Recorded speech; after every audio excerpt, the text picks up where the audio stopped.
primero, diabetes. ¿Sí? Es un término, viene de un término griego sifón, tiene que ver con el agua, con la corriente. Un médico griego lo describe con tres características de esa época, que eran el exceso de sed, exceso al orinar y baja de peso, ¿no? En términos médicos se le llama al exceso de orinar, polidipsia, exceso de sed y baja de peso.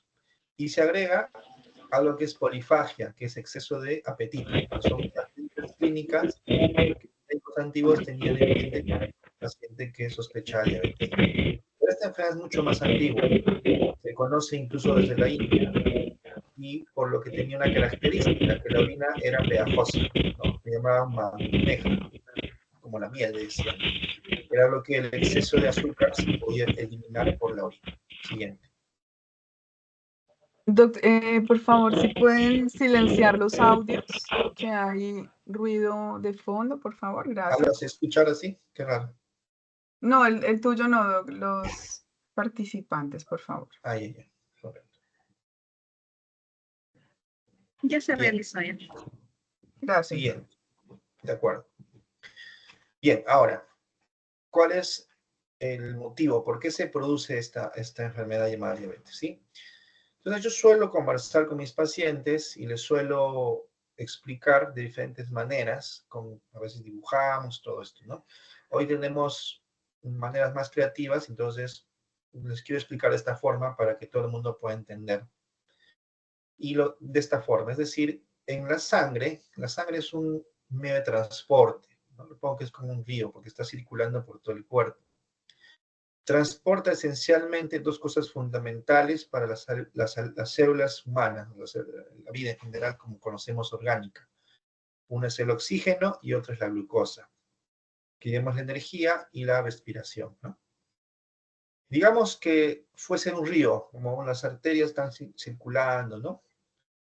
Y la glucosa está en unas balsas, es una forma de una similitud, ¿no? Están ahí circulando por todo este río.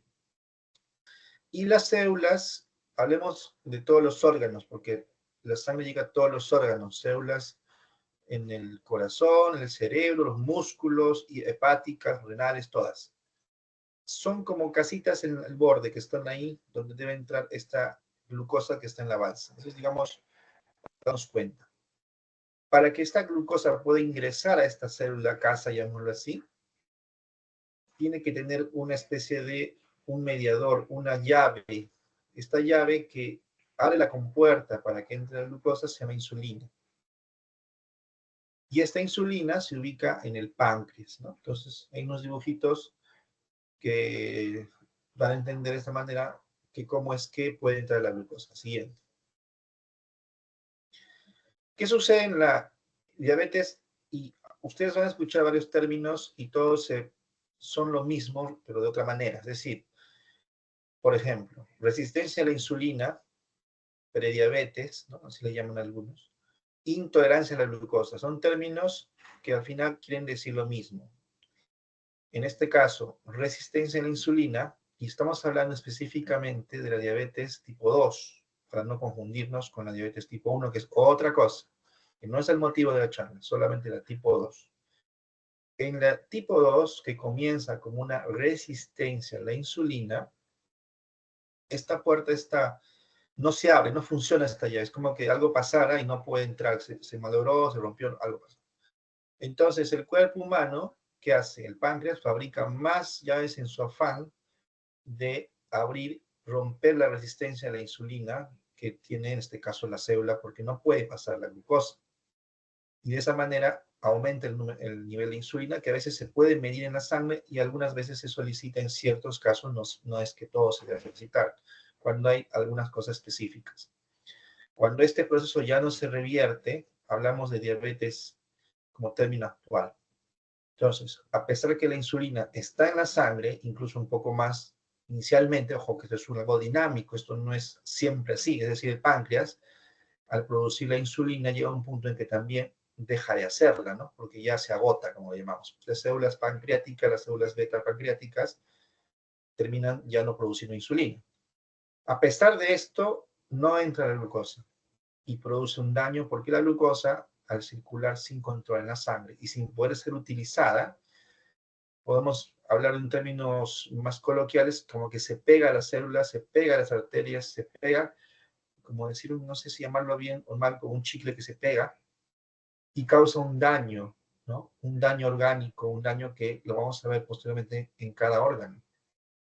Con el tiempo, el páncreas se agota y hay deficiencia de insulina. Por esa razón, muchos pacientes con diabetes deben finalmente usar insulina. Ojo que también eso, y vamos a ir viendo un poquito adelante, tiene que ver mucho con que en qué momento se diagnostica la enfermedad. ¿Ok? Muy bien. Siguiente.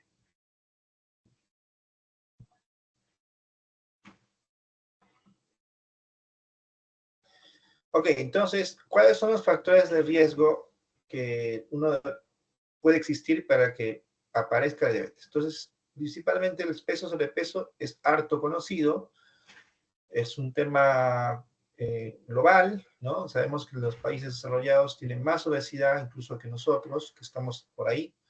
La prevalencia puede variar, ¿no? Pero 30% a 40% en Estados Unidos, Europa 30%, por ahí. Latinoamérica estamos cerca del 30% también ya, y cada vez va aumentando, ¿no? Ok. Últimamente incluso se habla de que ya no, el índice de masa corporal, como ustedes sabrán, que se mide el peso y la talla y uno hace una relación, multiplica la talla y luego se divide entre el peso y saca un número, ¿no? Que dice entre 20, 25, 25 a 30 sobrepeso y más de 30 obesidad. Pero hoy por hoy también se habla mucho de la grasa abdominal, es decir, la grasa que se acumula en el abdomen y que tiene mucha relación con la grasa visceral, que no la podemos ver y solo se puede medir por imágenes. Por tanto, puedes tener un buen peso aparentemente, pero si tienes una cintura o una grasa abdominal, también tu riesgo de diabetes es mayor. Otro, el sedentarismo, la falta de actividad física, que es otro tema también. Y que muchas veces, sobre todo cuando uno, a medida que pasa la edad y aparece la artrosis y dolores de la espalda y la rodilla, ya como que se desanima más y es peor, porque eso es un círculo vicioso. Pero la falta de actividad física tiene una repercusión crucial, no solo en la diabetes, sino en muchas otras enfermedades, una larga lista y unos beneficios que incluyen hasta el sistema inmunológico, que la persona que hace actividad física regular tiene menos mortalidad. La historia familiar de tener padres, hermanos con diabetes tipo 2 también aumenta el riesgo, que es un tema familiar, incluso enfermedad coronaria. También, aunque ya no se habla de raza, dice solo una raza humana, ¿no? Pero la etnia, llamémoslo así, los afroamericanos, los hispanos, latinos, como nosotros, latinoamericanos, otros asiático-americanos tienen más riesgo. Nosotros estamos en las guías americanas de diabetes, se nos considera de alto riesgo solo por ser hispano-latinos, ¿no? Siguiente. La edad, evidentemente, a partir de los 45 años, uno tiene que ser más cuidadoso y hacer esos chequeos anualmente, por lo menos. Hipertensión, ya sabemos que tiene que ver, aumenta el riesgo de enfermedad coronaria, que es el 70% de las causas de por qué un paciente se complica con diabetes, y duplica hasta más el riesgo de padecerlo de ser diabético más hipertenso. Por tanto, el tener ambas campanas nos dice que tenemos que ser incluso más estrictos con nuestra forma, los estilos de vida, con el peso, con lo que estamos en control, ¿no? La hipercolesterolemia, hipergliceridemia, que son cosas que también están relacionadas y por eso una persona con diabetes se debe indagar otros factores, como vemos, que están muy asociados, están presentes y muchas veces coexisten. Y en mujeres, el ovario poliquístico, que también puede aumentar el riesgo de diabetes, y la diabetes gestacional, que a veces ocurre que ya son un tipo especial de diabetes, ¿no? Que no es el punto de la charla. Siguiente. Ok, entonces, ¿cómo podemos diagnosticar? Entonces, ya hay guías, incluso cada vez hay más información, y bueno, con eso no ha variado mucho en las últimas guías sobre la glucosa en ayunas, que debe ser mayor o igual a 126, por ejemplo, ese ya es un parámetro. Tener síntomas clásicos de diabetes, como dijimos, exceso de orina, polio, exceso de sed, polidipsia, exceso de apetito, polifagia, astenia o baja de peso, y una glucosa en cualquier momento del día más o igual a 200, ya se diagnostica diabetes. Y La prueba de oro, como le llamamos, o digamos el gol estándar, como se le dice, que es la prueba de tolerancia a la glucosa, ¿no? Que se le da, se mide al paciente la glucosa en ayunas y después de una carga oral de glucosa, 75 gramos, pero bueno, ya tienen preparados especiales, dulces, que tienen que tomar, a las 2 horas se le toma y se ve la glucosa. Si está más o igual a 200, también es diagnóstico de diabetes, ¿ok? Ahora bien, antiguamente, la hemoglobina glicosilada no se tenía como un criterio mayor porque había mucha variación en los laboratorios. Ustedes entenderán que no todos los laboratorios están estandarizados con los criterios de calidad, ISO 9000, etcétera, y tampoco tenían los mismos métodos, había mucha variación. Aunque ahora ya se está considerando la glicosilada como un criterio de diabetes, es decir, como vimos abajo, la hemoglobina normal es menos de 5.7, entre 5.7 y 6.4 se le llama prediabetes o no, y diabetes cuando es más de 6.5. Entonces, si uno tiene una glicosilada más de 6.5 y una glucosa en ayunas más de 126, es diabetes. Ya no estás en la prueba de tolerancia suficiente. Siguiente. Bien, ahora vamos a hablar un poquito de las complicaciones. Entonces, hay 2 grados de complicaciones, 2 grupos grandes, macrovasculares y microvasculares, haciendo referencia a que la diabetes afecta la circulación y cuando afecta la circulación mayor, macrovasculares, arterias medianas o grandes, hablamos de enfermedad coronaria, que es famosos infartos cardíacos. Y cuando hablamos de cerebro, enfermedad cerebrovascular, ¿no? La prevalencia quiere decir que al momento del diagnóstico, en grupos de pacientes que se ha estudiado, un paciente con diabetes, hay un 28% de ese grupo poblacional, lógicamente vea que esto es global, no es específico, ¿no? Pero es para tener una referencia, ya tiene enfermedad coronaria. Y a veces es asintomática, o sea, sin dolor, sin nada, pero ya tienen problemas coronarios, que para determinarlos existe todo un protocolo que se suele hacer con cardiología, ¿no? Y no sé, esto se puede hacer. Y de enfermedad cerebrovascular, un 20 a 40% también ya tienen a veces infartos lacunares que son silentes y que no dan muchos síntomas, o a veces se van sumando y se presentan de manera inespecífica, que me falta la memoria, que tengo un poco de mareo, que me duele la cabeza, y ya puede estar hablando de que tiene ya enfermedad cerebrovascular, y cuando haces la tomografía o resonancia encuentras lesiones antiguas. ¿Okay? Y en las microvasculares, hablamos de los otros órganos importantes como son el riñón, nefropatía diabética, la retina, retinopatía, y los nervios periféricos, neuropatía. Así la prevalencia puede llegar al 40% en nefropatía, el 28.5% en retinopatía y neuropatía en 50%. De estos, como vemos, el mayor número es, o mejor dicho, la mayor prevalencia es neuropatía.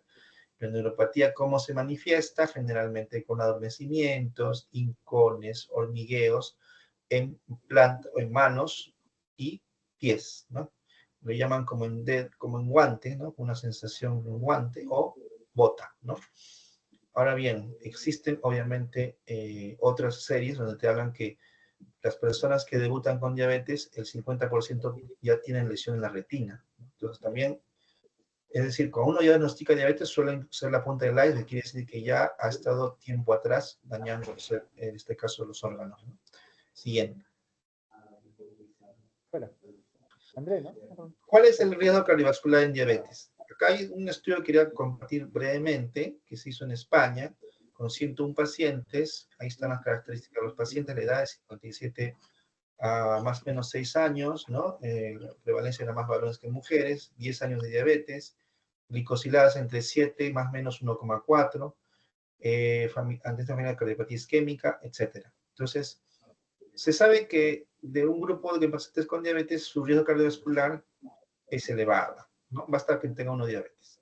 Pero en esta población general, en España que se hizo un estudio, se encontró que era del 15,7% a 8, más o menos 8.4%, siendo más varones que mujeres. En otras palabras, la diabetes es un factor cardiovascular por sí mismo. El estudio KPDS es un estudio que fue desde el 77, durante 20 años se reclutaron y se siguieron pacientes por más o menos 10 años, 3.000 pacientes, y de ahí se sacó un score. Ustedes van a encontrar en internet muchos scores de riesgo, se van a confundir tantos scores, pero este es uno de ellos, el que usaban para este estudio. Siguiente. ¿Qué pasó en la evolución del tratamiento? ¿No? ¿Qué fue lo que cambió la vida de los pacientes con diabetes? La insulina.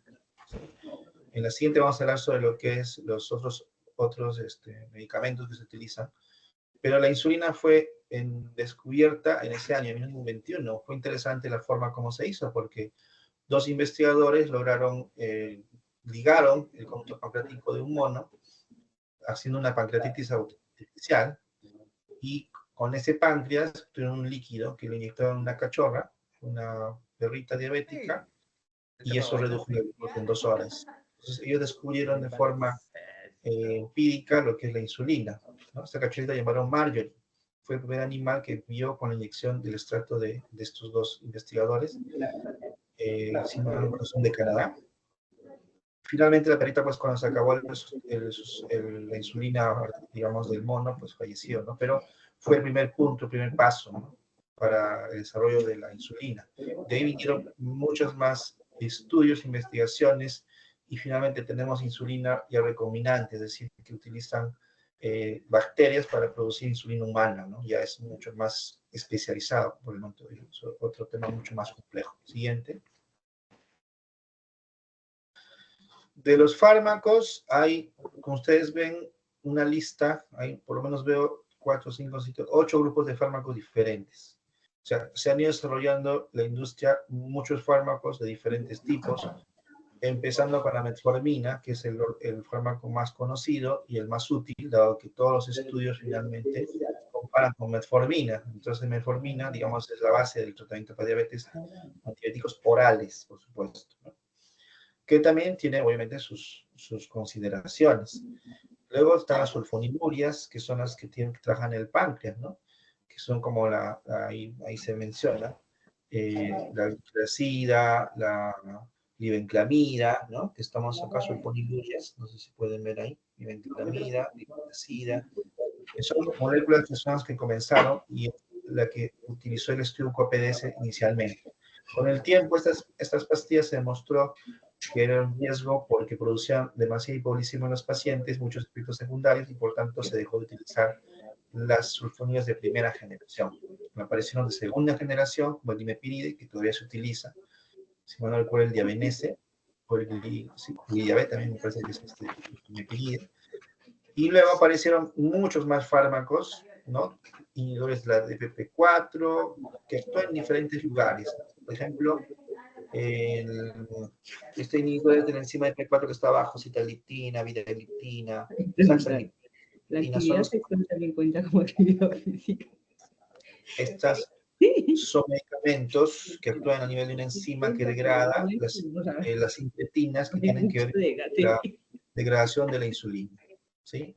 Entonces, ya la investigación fue desarrollándose mucho más conociendo el ciclo de metabolismo de la insulina y sus hormonas contrarreguladoras como el glucagón.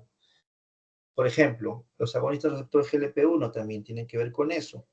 Aumenta la secreción de insulina y disminuye la secreción de glucagón y disminuye el vaciamiento gástrico. Entonces, en general, como se ve, en diferentes lugares de la anatomía actúa estos tipos de grupos de fármacos que hoy por hoy tenemos disponibles. Otros fármacos importantes son los inhibidores de la SGLT2, así se llama, que provocan que se elimine la glucosa por la orina, ¿no? Porque disminuye la absorción de glucosa por el riñón, ¿no? Como la dapalifosina, empalifosina, canaglifosina. En Perú tenemos dapalifosina y empalifosina. En Jardiance y caprolofosina tenemos como dapalifosina. O sea, hay varios fármacos, varias marcas que ustedes pueden conocer. No es que una sea mejor a otra, por si acaso, porque siempre hay ese temor. Son parecidas y actúan igual. Y como ven, hay más grupos farmacológicos, pero quiero mencionar los más importantes, los que últimamente están utilizándose, ¿no?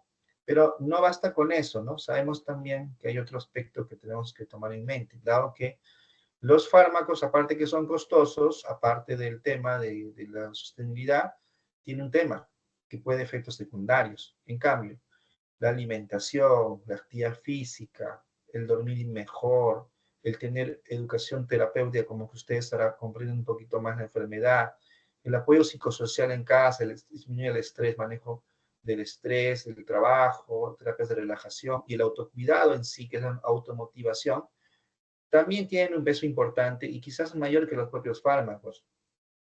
Porque se sabe que haciendo este ejercicio hay una reducción de los niveles de glucosa en ayunas y de glicosilada a largo plazo, que es más sostenible. Y con los fármacos también, pero uno tiene que encontrar cuál le cae bien o no al paciente. Y eso es lo que a veces es difícil sin un buen seguimiento por alguien que conozca el tema y que siga el caso de manera continua, ¿no? Siguiente.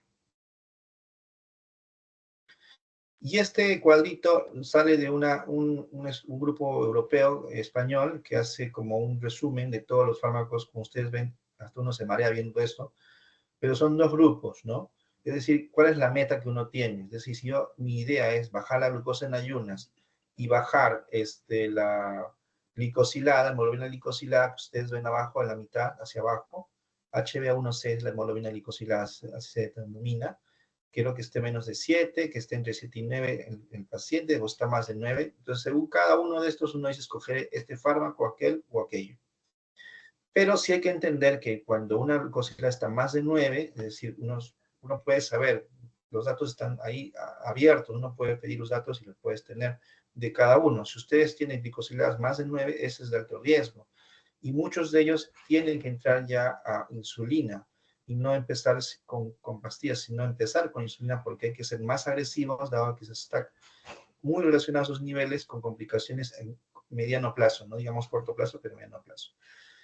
Y en el condicionamiento clínico hablamos de que ya hay pacientes que tienen enfermedad cerebrovascular, ya tienen pacientes de insuficiencia cardíaca, ya tienen enfermedad renal crónica, ya tienen fragilidad o obesidad, y cada uno de ellos tiene un esquema distinto que es individualizado y que eso sí hay que conversarlo con el especialista para saber cuál. Pero tienen que saber que existe toda esa complejidad, que no es una decisión simple, que es una decisión que se tiene que tomar pensada y consensuada. Siguiente. La insulina a veces los pacientes tienen un poco de temor, les tienen miedo, porque dicen, me voy a habituar, me voy a hacer adicto a la insulina, dicen muchos, ¿no? Pero efectivamente eso no es así, al contrario, el uso de insulina precoz, incluso algunos endocrinólogos comentan que es incluso mejor, porque mientras más rápido tenga contra la glicosilada, menos posibilidad de que el daño a los órganos sea irreversible, como pasa al final, ¿no? Entonces la insulina no te deja ciego, al contrario, reduce la progresión de la enfermedad. Hipoglicemias es cierto, cuando uno se insulina y no come, o tiene intolerancia oral, tiene una enfermedad que hace que no coma o pierda el líquido, puede que baje la glucosa. Por eso se le recomienda al paciente con insulina que siempre debe respetar sus comidas, sus 3 comidas al día mínimo, y tomarse su glucosa en ayunas es la recomendación, ¿no? Ahora, antiguamente había insulinas que eran un poco más, digamos, las no humanas, pues, ¿no? Las que venían derivadas de animales. Luego vinieron las humanas y luego llegaron las de larga duración, como son la glargina. La glargina es bastante segura. Y luego vienen las de ultra larga duración. Tenemos, por ejemplo, Toujeo, que es casi como glargina, y Detemir. O sea, hay nuevas moléculas, nuevas esquemas que son bastante seguros y cuando se tienen que usar, hay que usar, no hay que tener miedo y hipoglicemia porque es peor terminar pues con una complicación crónica, ¿no? Ya hemos hablado, infarto cerebral, hasta ceguera, ¿no? Por la retinopatía. Tienen que tener, obviamente, un grado de educación mínimo, ahí para eso enfermería, que se dedica, y en las mismas clínicas se les enseña. No es tan complicado como antes, ¿no? Que había que sacar con una jeringa. Hoy por hoy ya es un lapicero con un número, que uno simplemente tiene que mover el número que necesita, cambiar la agujita y colocarse. Ya no tiene que ser otra cosa. Antes tenía que expirar, sacar y era todo un problema.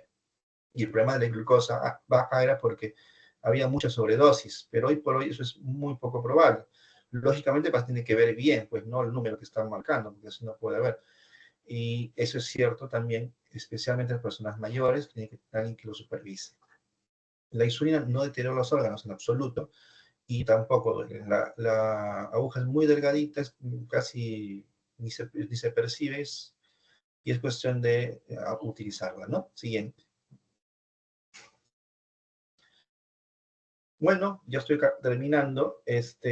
Quiero, para que vean ustedes, en Europa se hacen estudios regulares, poblacionales, sobre cómo se controlan las enfermedades en pacientes. No son necesariamente programas como que tenemos en Sanitas, pero miren ustedes que en el 2020 se publica este estudio que es el EURASPIRE 5, porque ha habido obviamente los anteriores, que de los registros médicos, de entrevistas de pacientes, y como vemos ahí la población era el 57% mujeres, en una edad media de 59 a 11 más o menos, es decir, de 50 a 70 años, la conclusión fue que el control de factores de riesgo fue pobre. En Europa estamos hablando, que tiene un montón de recursos, mucho más que nosotros, y más especialidades, etc.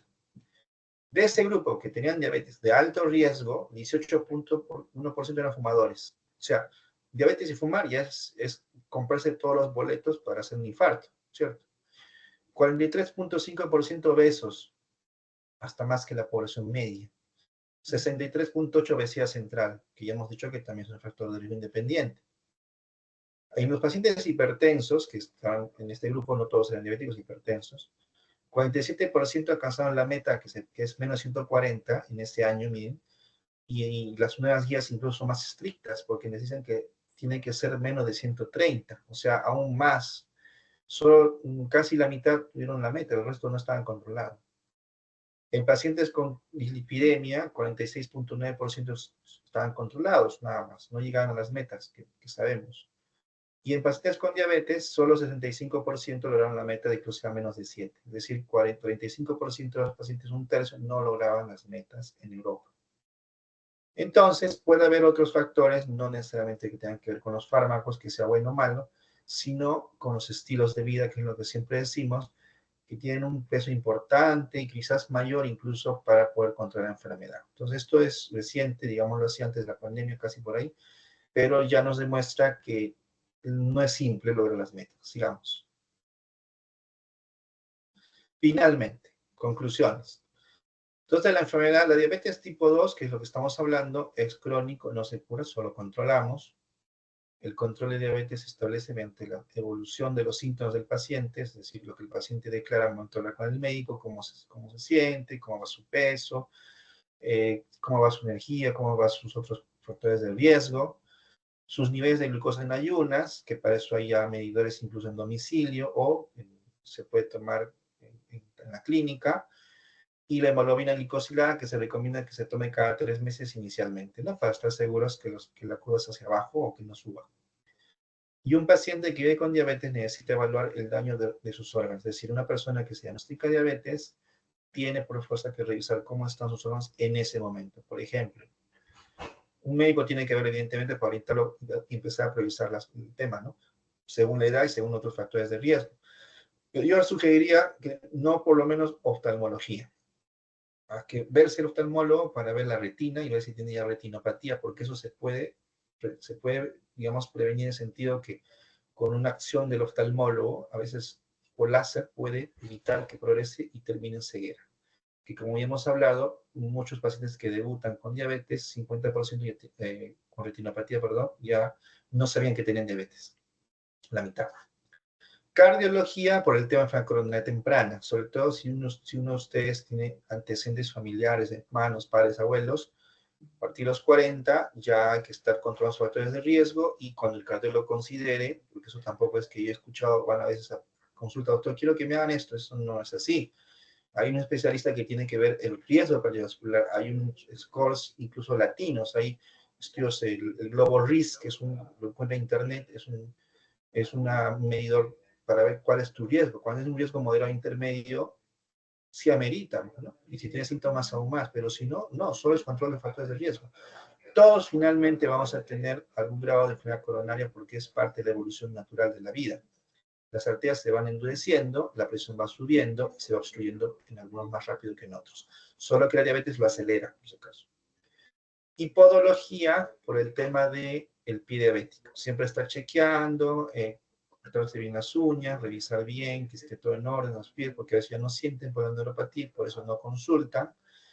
Y cuando lo ve el médico presencial, le dice, doctor, una miradita a mis pies, a ver si ve algo raro. Pues ya lo ve, ¿no? Porque a veces uno está con la prisa, a veces puede que no le dé importancia, puede que esté viendo, porque a veces podemos prevenir también lo más trágico que es cuando uno pierde, digamos, se infecta un pie y eso termina a veces en cosas graves, ¿no?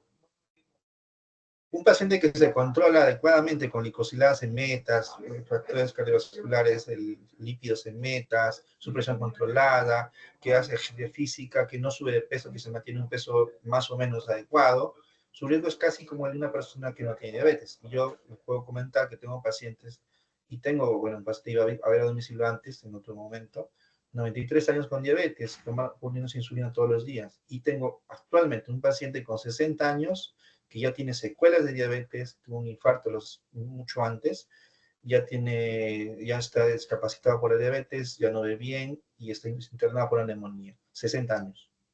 O sea, tiene que ver mucho el control precoz, ¿no? O sea, acá no es que culpa de nadie, simplemente es que la diabetes es así, en algunos es muy agresiva. Entonces, tenemos que tomar las riendas, puede ser un familiar, no solo nosotros, y recomendarles siempre que vaya a su control, que pasó ya y que vea el programa que más le convenga para no olvidarse sus controles adecuadamente.